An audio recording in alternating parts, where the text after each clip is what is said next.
wabarakatuh. Halo teman-teman semuanya dimanapun berada. Selamat weekend, selamat berlibur bersama keluarganya ya. Pada pagi hari ini jumpa lagi dengan channel Yuyun Kalem. Oke, pagi hari ini kita sapa-sapa. Setiap pagi pasti saya selalu menyampaikan tugas saya dari walaupun tidak secantik yang punya teman-teman, tapi saya senang ya bahagia dan pagi tugas saya. Oke ya. Kalau menurut saya ini cukup rimbun ya teman-teman, banyak cukup rimbun. Nah, apa rahasianya dan lakukan apa supaya keladi kita bisa rimbun dan lebat seperti ini? Jadi ya teman-teman, dalam kita merawat keladi hias ini ya teman-teman, memerlukan kesabaran dalam merawatnya. Pertama, kalau musim kemarau kita perlu menyiramnya, bisa saja 1 kali, bisa saja 2 kali, tergantung ya. Kemudian ada juga teman-teman saya yang bilang merawat keladi hias itu ada yang takut ulat ya teman-teman. Ada yang takut ulat, aku nggak mau menanam keladi hias ada ulatnya. Jadi teman-teman ya, tipsnya karena kita takut dengan ulat, jadi setiap hari karena kita lihat, kita pelihara, kita intip-intip, jadi ulatnya jangan sampai besar. Nah, contohnya saya saja hampir bahkan tidak ada ulatnya ya teman-teman, ini sehat, tidak ada ulatnya. Jadi ciri-ciri kalau ada ulatnya ya teman-teman, itu ada luka bolong sedikit atau tergores sedikit. Nah, di daun-daunnya kalau kita intip-intip, nah itu pasti ada ulatnya. Jadi kalau menurut saya, kalau ulatnya masih kecil ya kita gini-ginikan saja ya, sudah mati ulatnya ya teman-teman. Jadi dia tidak akan menyebar ke daun lain dan tidak akan berani memakan daun lain gitu ya teman-teman. Jadi jangan takut untuk teman-teman yang suka tanaman hias keladi ini, jangan takut dengan ulat ya. Oke. Jadi tadi ya teman-teman udah lihat saya masukkan sesuatu di sini. Jadi salah satu supaya keladi hias kita rimbun itu salah satunya saya gunakan ini ya teman-teman, Gardasil D. Sebenarnya Gardasil D ini ya teman-teman untuk petani menanam cabai, menanam sayur-sayuran ya teman-teman, untuk vegetatifnya, untuk menumbuhkan akar dan daunnya. Nah, tapi Gardasil D ini juga bisa kita gunakan untuk pupuk ya, untuk menyiram dari tanaman keladi hias ini. Ya teman-teman, selain itu juga kalau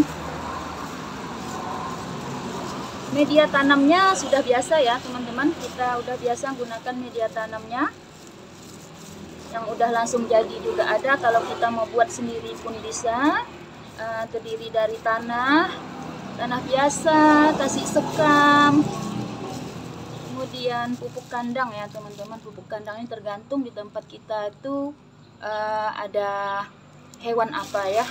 Kalau tempat saya kebanyakan itu pakai pupuk kandang nya sapi ya teman-teman.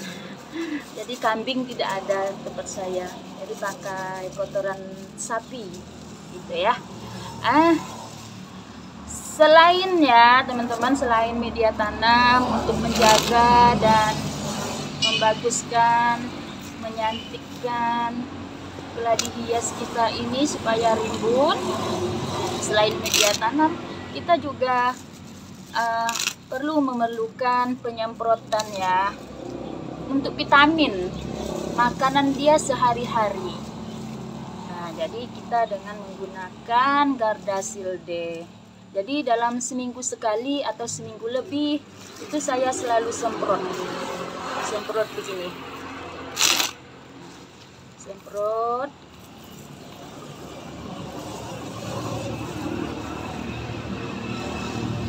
Jadi dia makanannya tidak hanya mengandalkan makanan dari media tanam saja ya teman-teman. Jadi kita perlu vitamin juga untuk keladi hias kita.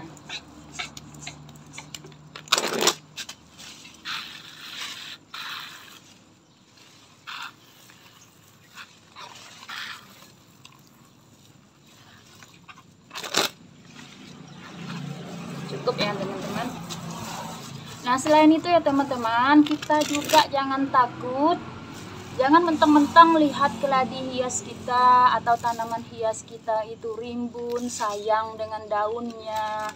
Nah, jadi untuk merimbunkannya itu jangan takut ya teman-teman. Kita lakukan ini, ini saya sudah pegang gunting atau bisa pakai gunakan alat lain. Nah di sini teman-teman, ini ada daun yang udah tua atau lenyot seperti ini. Nah itu kita gunting saja ya teman-teman. Jangan takut mengunting atau mengurangi daun daripada tanaman hias kita.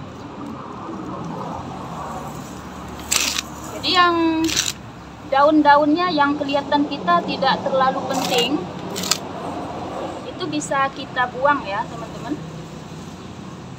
Bisa kita buang. Yang tua-tua atau lenyot itu bisa kita gunting supaya tidak mengganggu perkembangan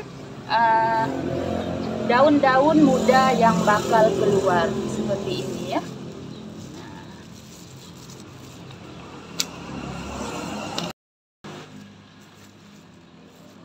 Nah, kalau ini sudah setiap hari saya lihat ya teman-teman. Jadi yang ini tidak ada yang kita buang. Oke ya teman-teman, sudah selesai kita melakukan penyemprotan vitamin untuk keladi hias kita dan membuang daun yang lenyot, ya. Semoga menginspirasi teman-teman yang sama-sama menyukai tanaman hias dan juga sama-sama berikan semangat untuk teman-teman yang suka yang takut sama ulat. Supaya sekarang jangan takut sama ulat ya. Asik ya teman-teman, ini terapi sehat kita.